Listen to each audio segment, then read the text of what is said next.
यो असान भवन हेर्नुहुन्छ तपाईँहरूले। यो चाहिँ त्रिभुवन विश्वविद्यालय अन्तर्गत पर्ने गणित केन्द्रीय विभागको भवन हो।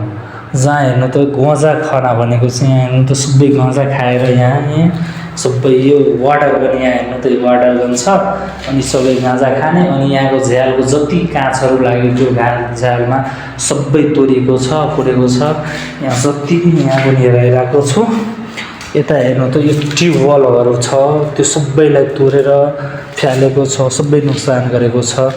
यो सबै जति झ्यालको सिसाहरू अल्लाफल्ला सबै नोक्सान गरेको छ। यहाँ हेर्नु यो टोयलेट बनेको छ, यो गाँजा खाने यहाँ दिसा पिसाब गर्ने यो पुरै यत्रो राम्रो बिल्डिङमा हेर्नु त यहाँ आगो बाल्दै यहाँ जाडो महिनामा आगो तापेको छ।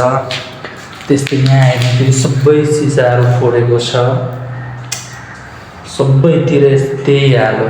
पुरै भवनको नोक्सान गरेको छ, पुरै खराब गरिदिएको छ। यत्रो कसले जिम्मेवार हुन्छ यसको? यहाँ हेर्नु त यहाँ पनि वाटर गन छ, त्यहाँ पनि वाटर गन छ, सबैमा गाँजा खाएर ऱ्याट गरेको छ अनि तोडफोड गरेको छ पुरै सामानहरूलाई।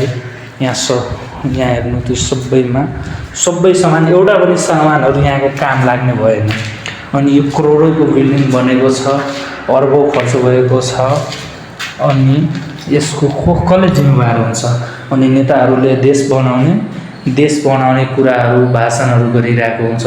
सबभन्दा ठुलो काम त यो यसको संरक्षण गर्ने हो। कहाँ गयो नेताहरू? यसको संरक्षण गर्दा आफै देश बन्छ।